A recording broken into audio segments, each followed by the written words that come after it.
ಎಲ್ರಿಗೂ ನಮಸ್ಕಾರ. ನೀವು ನೋಡ್ತಾ ಇದ್ದೀರಾ ಟಿವಿ ವಿಕ್ರಮ. ನಾನು ಮುಮ್ತಾಜ್ ಅಬ್ದುಲ್ ನೆಲೆಡ್ಕ. ವೀಕ್ಷಕರೇ, ಒಂದು ನಿಮಿಷ, ಯಾಕೋ ರಾಹುಲ್ ಗಾಂಧಿ ಅವರು ಸ್ವಲ್ಪ ಬ್ಯುಸಿ ಇರೋ ಹಾಗೆ ಕಾಣಿಸ್ತಾ ಇದೆ. ಹೈಕಮಾಂಡ್ ಇದೆ, ಯಾಕೋ ಬೇರೆ ಇನ್ಸ್ಟ್ರಕ್ಷನ್ ಬಂದಿದೆ ಅಂತ ಅನ್ಸುತ್ತೆ. ಹೈಕಮಾಂಡ್ ಯಾರು ಗೊತ್ತಲ್ವಾ? ನೋಡಿ ನೋಡಿ ನೋಡಿ.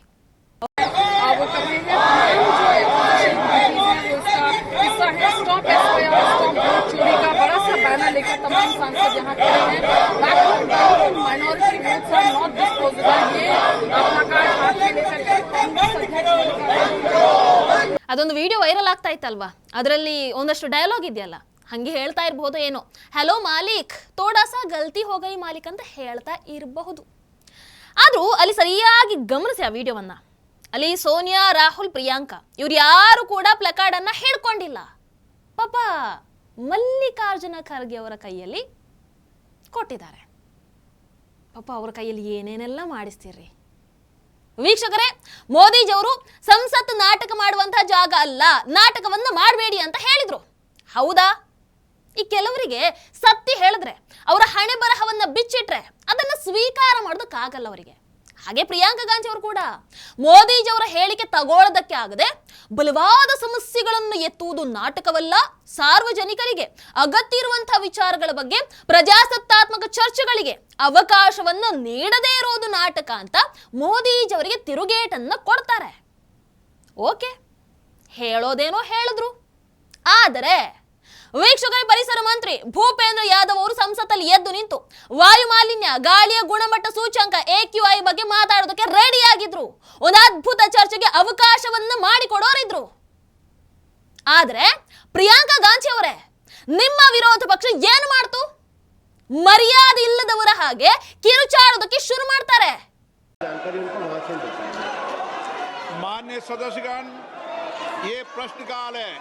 मैं पुनः आग्रह कर रहा हूं, जनता ने आपको नारेबाजी करने के लिए नहीं भेजा है, सदन चलाने के लिए भेजा है। मेरा आग्रह है कि आप सदन चलाने में सहयोग करें। मैं आपके हर मुद्दों पर चर्चा करने को तैयार हूं। सदन नहीं चलाना चाहते, सदन में चर्चा नहीं करना चाहते, ಚಿಕ್ಕ ಮಕ್ಕಳಾದ್ರೂ ನಿಮ್ಗಿಂತ ಮೇಲಿರ್ತಾರ್ರಿ, ನೀವುಗಳಲ್ಲ. ಚರ್ಚೆನ ತಡಿತೀರಾ? ಅದಕ್ಕೂ ಕೆಲವು ನಿಮಿಷಗಳ ಮೊದಲು ನೀವೇ ಅಲ್ವಾ ಪ್ರಿಯಾಂಕಾ ಗಾಂಧಿ ಅವರೇ ಸಂಸತ್ತಿನ ಹೊರಗೆ ನಿಂತ್ಕೊಂಡು ನಾಟಕ ಮಾಡೋದು ನಾವಲ್ಲ, ನಾವು ಪ್ರಶ್ನೆಯನ್ನ ಕೇಳ್ತಾ ಇದ್ದೀವಿ, ನೋಡೋಣ ವಾಯು ಮಾಲಿನ್ಯ ಇವುಗಳ ಬಗ್ಗೆ ಚರ್ಚೆಗೆ ಅವಕಾಶ ಮಾಡಿಕೊಡಿ ನೋಡೋಣ ಅಂತ ಒತ್ತಾಯಿಸಿದಂತವ್ರು ಯಾರು? ನೀವೇ ತಾನೆ. ಅದೇ ನೀವೇ ಕೇಳ್ಕೊಂಡು ಬಂದು ಅದೇ ವಿಚಾರವಾಗಿ ಅಲ್ಲಿ ಚರ್ಚೆ ಸಮಯ ಅಂತ ಬಂದಾಗ ನಿಮ್ಮದೇ ಕಾಂಗ್ರೆಸ್, ನೀವುಗಳೇ ವಿರೋಧ ಪಕ್ಷದವರು ಆ ಚರ್ಚೆಗೆ ಆಸ್ಪದವನ್ನು ಮಾಡಿಕೊಡೋದು ಬಿಟ್ಟು ಆ ಹೊಣೆಗಾರಿಕೆಯಿಂದ, ಆ ಪ್ರಬುದ್ಧ ಚರ್ಚೆಯಿಂದ ದೂರ ಸರಿತೀರಿ. ಈಗ ಹೇಳಿ, ನಾಟಕ ಯಾರು ಮಾಡ್ತಾ ಇರೋದು? ನಿಮ್ಮ ಡಬಲ್ ಸ್ಟ್ಯಾಂಡರ್ಡ್ ನಿಮ್ಮಿಂದಾನೇ ಎಕ್ಸ್ಪೋಸ್ ಆಯ್ತಲ್ವಾ? ಕರೆಕ್ಟಾ? ವೀಕ್ಷಕರಿನ ಈ ಕಡೆ ಎರಡನೇ ದಿನ ಸಂಸತ್ತಿನ ಎದುರು ಆಸ್ ಯೂಶುವಲ್ ವಿರೋಧ ಪಕ್ಷ ತಮ್ಮ ನಾಟಕವನ್ನ ಶುರು ಮಾಡಿಕೊಂಡ್ರು. ಮೋದಿಜಿಯವರು ಹೇಳಿದ್ರು, ಇವರು ಅದನ್ನೇ ಕಂಟಿನ್ಯೂ ಮಾಡ್ತಿದ್ದಾರೆ. ಯಾವ ವಿಚಾರವಾಗಿ? SIR. ಪಾಪ ಎಷ್ಟು ಭಯ ಆಗಿರ್ಬೇಕಲ್ವಾ ನಿಮ್ಗಳಿಗೆ, ನಿಮ್ಮ ಫೇಕ್ ವೋಟರ್ಸ್ ಕಳ್ಕೊಳ್ತಾ ಇರೋದಕ್ಕೆ. ಅರ್ಥ ಆಗುತ್ತೆ ಬಿಡಿ, ನಿಮ್ಗಳ ಫ್ರಸ್ಟ್ರೇಷನ್ ಅರ್ಥ ಆಗುತ್ತೆ. ಪ್ರಿಯಾಂಕಾ ವಾದ್ರವರು ಅದಕ್ಕೆ ಟ್ವೀಟ್ ಬೇರೆ ಮಾಡ್ತಾರೆ. ಏನಂತ ಟ್ವೀಟ್ ಮಾಡ್ತಾರೆ? ನರೇಂದ್ರ ಮೋದಿಜಿ ಸರ್ಕಾರ ಹಾಗೆ ಚುನಾವಣಾ ಆಯೋಗ ಸೇರ್ಕೊಂಡು SIR ಮುಖಾಂತರ ಮತಕಳ್ಳತನವನ್ನು ಮಾಡೋದಕ್ಕೆ ಪ್ರಯತ್ನ ಮಾಡ್ತಾ ಇದೆ. ಇದು ನಮ್ಮ ಕೋಟ್ಯಾಂತರ ದಲಿತ, ಹಿಂದುಳಿದ, ಆದಿವಾಸಿ ನಮ್ಮ ಸಹೋದರ ಸಹೋದರಿಯರ ಮತದ ಹಕ್ಕನ್ನ ಕಸಿದುಕೊಳ್ಳುವ ಸಂಘಟಿತ ಪ್ರಯತ್ನ. ಸಹೋದರ ಸಹೋದರಿಯರು ಎಲ್ಲಿಯವರು ಅಂತ ಹೇಳ್ತೀರಾ ಪ್ರಿಯಾಂಕಾ ಗಾಂಧಿ ಅವರೇ? ಎಷ್ಟು ಪ್ರಶ್ನೆಗಳು ಕೇಳ್ತಾ ಇದ್ರು ಕೂಡ ಚುನಾವಣಾ ಆಯೋಗ ಯಾವುದೇ ಪ್ರಶ್ನೆಗೆ ಉತ್ತರವನ್ನ ನೀಡ್ತಾ ಇಲ್ಲ. ಸರ್ಕಾರ ಮಾತ್ರ ಆಯೋಗವನ್ನ ಬಾಗಿಲು ತೆರ್ಕೊಂಡು ಕಾಪಾಡ್ತಾ ಇದೆ. ಇದು ಪ್ರಜಾಸತ್ತೆ ಮತ್ತು ಸಂವಿಧಾನವನ್ನ ನಾಶ ಮಾಡಿ ದಬ್ಬಾಳಿಕೆಯನ್ನ ಸ್ಥಾಪಿಸುವಂತಹ ಸಂಚು. ನಾವಿದನ್ನ ಯಾವತ್ತೂ ಕೂಡ ನಡೆಯೋದಕ್ಕೆ ಬಿಡಲ್ಲ. ಅಯ್ಯೋ ಮೇಡಮ್, ನಿಮಗೆ ಯಾವ ಭಾಷೆಯಲ್ಲಿ ಹೇಳಿದ್ರೆ ಅರ್ಥ ಆಗುತ್ತೆ ಅಂತ ದಯವಿಟ್ಟು ಹೇಳಿ ಮೇಡಮ್. ಇಟಲಿಯಿಂದ ಬಂದಂಥವರಿಗೆ ಈ ದೇಶದ ಭಾಷೆ ತುಂಬ ವರ್ಷ ಆಗಿರ್ಬೇಕಲ್ವಾ? ಇನ್ನೂ ಅರ್ಥ ಆಗ್ತಾ ಇಲ್ವಾ? ಇದನ್ನೇ ತಾನೇ ಮೋದಿಜಿ ಬೇಡ ಅಂತ ಹೇಳಿದ್ದು. ಅಲ್ಲ, ನಿಮಗೆ ಇಷ್ಟೆಲ್ಲ ಸೋಲುಗಳ ನಂತರ ಕೂಡ ಬುದ್ಧಿ ಬಂದಿಲ್ವಾ ಅಂತ ಮತ್ತೆ ಮತ್ತೆ ಅದೇ ಡ್ರಾಮವನ್ನು ಮಾಡ್ಕೊಂಡು ಬರ್ತೀರಲ್ಲ, ನಾಚಿಕೆ ಆಗಲ್ವಾ ನಿಮಗೆ? ಮೊನ್ನೆ ಅಷ್ಟೇ ಸುಪ್ರೀಂ ಕೋರ್ಟ್ ಕಡೆಯಿಂದ ಉಗಿಸ್ಕೊಂಡ್ರಲ್ರಿ, ಆದ್ರೂ ಅದನ್ನು ಒರೆಸ್ಕೊಂಡು ಮತ್ತೆ ಹೀಗೆ ನಿಂತಿದ್ದೀರಲ್ಲ, ನಾಚಿಕೆ ಆಗಲ್ವಾ ಅಂತ. ಏನ್ ಹೇಳ್ತು ಸುಪ್ರೀಂ ಕೋರ್ಟ್? ದೇಶಾದ್ಯಂತ ಮತದಾರರ ಪಟ್ಟಿಗಳ ಪರಿಷ್ಕರಣೆ, ದಟ್ ಈಸ್ SIR, ಇದನ್ನ ನಡೆಸೋದಕ್ಕೆ ಚುನಾವಣಾ ಆಯೋಗ ಸಾಂವಿಧಾನಿಕ. ಅವತ್ತು ನಾನು ಇದನ್ನ ಒತ್ತಿ ಒತ್ತಿ ಹೇಳಿದ್ದೆ, ಸಾಂವಿಧಾನಿಕ.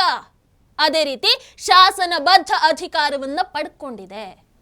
SIR ಅಲ್ಲಿ ಅಕಸ್ಮಾತ್ ಯಾವುದಾದ್ರೂ ಅಕ್ರಮಗಳು ಕಂಡು ಬಂದರೆ ಆ ಪ್ರಕ್ರಿಯೆಯನ್ನ ಸುಪ್ರೀಂ ಕೋರ್ಟ್ ಕೂಡ ತಡೆಯೋದಕ್ಕೆ ಆಗಲ್ಲ.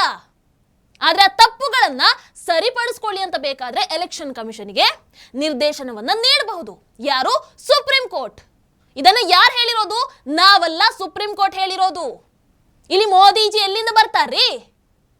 ನಿಮ್ಮ ಪ್ರಶ್ನೆ ಹಾಗಾದ್ರೆ ಹೋಗಿ ಸುಪ್ರೀಂ ಕೋರ್ಟ್ ಮುಂದೆ ಇಡಿ. ಆಗುತ್ತಾ ನಿಮಗೆ? ರಾಹುಲ್ ಗಾಂಧಿ ಅವರು ಬರಲ್ಲ ಅನ್ಸುತ್ತೆ. ಪಾಪ ತುಂಬಾ ಸಲಿ ಕೋರ್ಟ್ ಮುಂದೆ ತಲೆಬಾಗಿ ಸಾರಿ ಕೇಳಿದ್ದಾಗಿದೆ. ಹಾಗಾಗಿ ಆ ಧೈರ್ಯವನ್ನ ಅವ್ರು ಮತ್ತೆ ಮಾಡಲ್ಲ ಅಂತ ಅನ್ಸುತ್ತೆ. ಅದಕ್ಕೆ ನೋಡಿ, ಯಾರಿಗಾಗ್ಬೋದು ಈ ಕಿರಿಕಿರಿ, ಇದು ರಗಾಳಿಲ್ಲ ಅಂತ ರಾಹುಲ್ ಗಾಂಧಿ ಅವರು ಫೋನಲ್ಲಿ ಬ್ಯುಸಿ ಆಗಿದ್ದಾರೆ.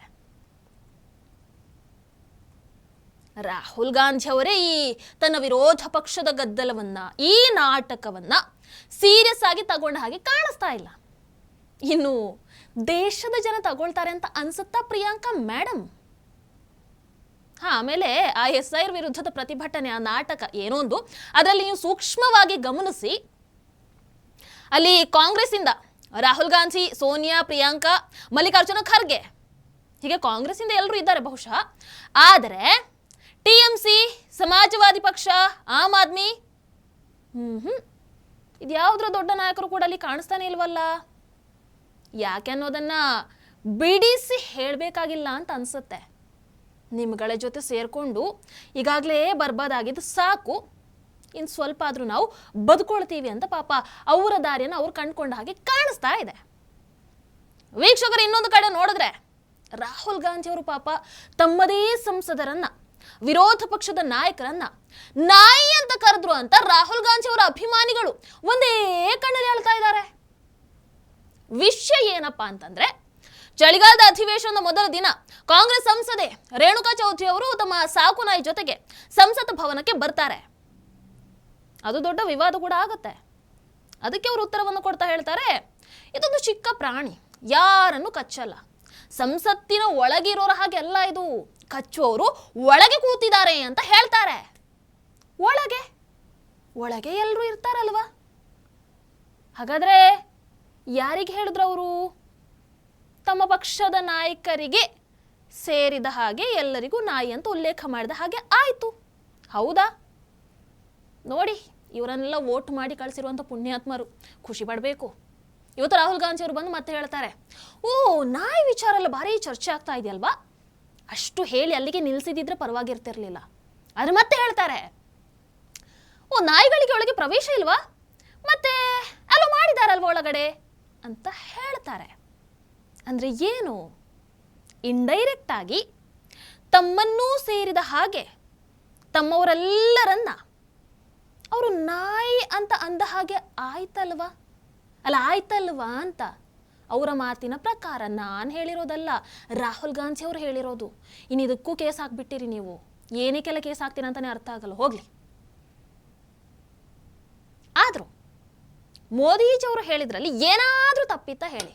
ड्रामा करने के लिए जगह बहुत होती है, जिसको करना है करते रहे. यहाँ ड्रामा नहीं, डिलीवरी होनी चाहिए. ಡ್ರಾಮಾ ಮಾಡ್ಬೇಕಾದ್ರೆ ಬೇರೆ ಕಡೆ ಹೋಗಿ ಡ್ರಾಮಾವನ್ನ ಮಾಡಿ ಅಂತ ಹೇಳಿದ್ರು. ಡ್ರಾಮಾ ಏನು? ನಾವು ಡ್ರಾಮಾ ಮಾಡ್ತಾ ಇದ್ದೀವ ಅಂತ ಕೇಳಿ ಈಗ ಪ್ರಿಯಾಂಕಾ ಮೇಡಮ್ ಏನ್ ಮಾಡ್ತಾ ಇದ್ದಾರೆ? ಅದನ್ನೇ ಮಾಡ್ತಾ ಇದ್ದಾರೆ. ಏನು? ಡ್ರಾಮಾ. ಡೇಂಜರ್ ಝೋನಲ್ಲಿ ಇದ್ದೀರಿ, ಬಹಳಷ್ಟು ಸಮಯದಿಂದ ಇದ್ದೀರಿ. ಈ ಸರ್ತಿ ಮಾತ್ರ ಸೇಫ್ ಆಗೋ ಚಾನ್ಸೇ ಇಲ್ಲ ಅನ್ಸುತ್ತೆ. Direct elimination. ಏನಂತೀರಾ? ಕಮೆಂಟ್ ಮಾಡಿ ತಿಳಿಸಿ. ನಮಸ್ಕಾರ. ಟಿವಿ ವಿಕ್ರಮ, ದೇಶ ನಿಮ್ಮ ಕೈಯಲ್ಲಿ. ಈ ಕಾರ್ಯಕ್ರಮ ನಿಮಗೆ ಇಷ್ಟ ಆಗಿದ್ದಲ್ಲಿ ಲೈಕ್, ಶೇರ್ ಹಾಗೂ ಕಮೆಂಟ್ ಮಾಡಿ. ಟಿವಿ ವಿಕ್ರಮದ ಕಾರ್ಯಕ್ರಮಗಳನ್ನು ನಿರಂತರವಾಗಿ ವೀಕ್ಷಿಸಲು ಸಬ್ಸ್ಕ್ರೈಬ್ ಮಾಡಿ, ಬೆಲ್ ಐಕನ್ ಒತ್ತಿ.